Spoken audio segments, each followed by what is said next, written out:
What's up mga kapugi, Malunggay Boy in the house. Kasama ko ngayon dito yung pamilya ni Donald, kanyang mga anak, yan, mga chikiting niya at saka asawa niya. And nandito rin ang mga anak at ang may bahay ni Austin. And sabay-sabay kami na nagpunta dito sa Kumpay, kung saan ito yung nagtitrending na lugar dito sa Biliran. Dahil marami ang nagpupunta dito, napakaganda daw na pasyalan at higit sa lahat maganda yung tanawin at presko ang hangin.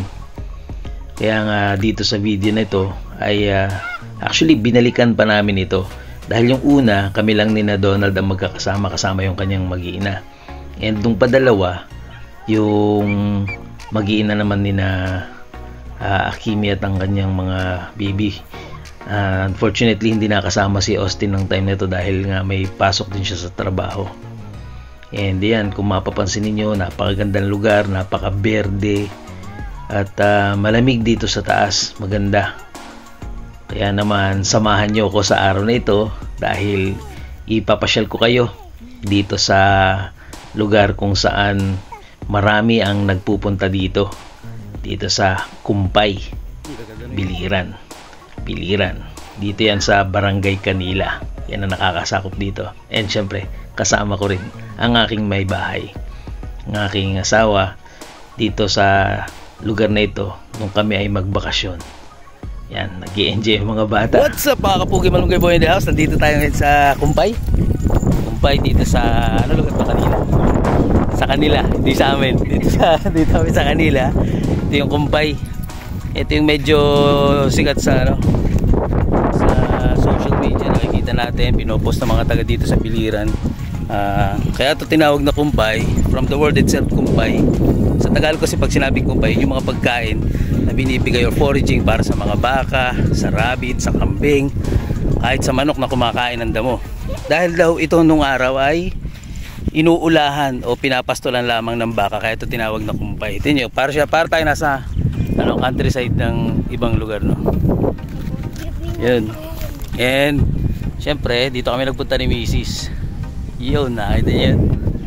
So this is Kumpay dito sa kanila. May gina lang, hindi kami nagkatuluyan ng aking noon. Taga dito yun hindi naman makaahon ng motor. Si Mrs. pa lang aking dadalhin dito, asawa ko na palang dadalhin ko dito. Yun. Dati kasi may crush ako nung college. Nung nalaman kong taga rito siya, hindi na, tinurn down ko na. Kahirap-hirap naman umahon. Ayan, ito nyo. Nilagyan nila dito ng kalsada. Yun paahon dito.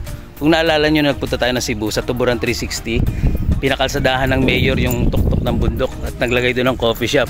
Siguro sooner dito, baka may restaurant na din dito sa tuktok nito. Ang ganda, oh. Para ka daw nasa Batanes. Yun, oh. Lawak pa dyan. Kasama ko yung aking mga puging kapatid din, ang kanyang mag-iina. Sayang wala si Austin, may pasok kasi siya. And si Miss, ano mahal, gusto mo ba? May challenge ako, magpagulong tayo dun. Pag ayun, hanggang dun. Papagulong. Pagulong tayo ng ibang nakandito. Yo, ganda, no? Nice. Buti na lang maaraw pa tayo nagpunta dito. Yun.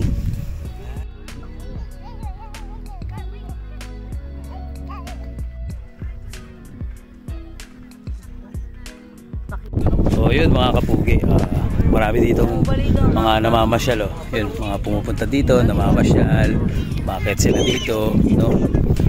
Yan, napakaganda at naisipan nilang gawing gawing tourist spots, no? Napakatalino ng nag-isip nito. Yan, ando si Mrs. Iyon. Ganda dito mga kapugi. Ang isa lang naman ang concern natin dito, no? Sana lang yung mga nagpupunta dito, tingnan nyo, yun, yung mga nagpupunta dito, be responsible po mga kapugi, no? Yung mga basura ninyo, bitbitin nyo naman pag nagdala kayo dito sa taas. Yun, no? Yun, no? Kita nyo yan, no? Bilang isang mountaineer, meron tayong golden rule, alam nyo yan, di ba?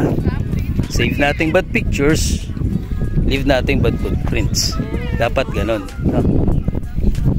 Although nagbabayad tayo ng environmental fee dito in a very cheapest fee, dapat tayo mismo ay responsible. Huwag tayo mag-iiwan ng basura natin. Maganda yung lugar, malinis, maliwalas, presko, no? Huwag nating sayangin ang ganda ng lugar na to. Lagi yung tatandaan, sa bawat sipa ng buhay, masarap maglakbay pag may kasamang malunggay. Talaga dito. Kaya nga biyan payong. Doon kayo magabulan sa taas. Stop over muna. Pagod din. Hindi, sila ba? Kasi pag dito, kakapusin agad, paahon pa eh.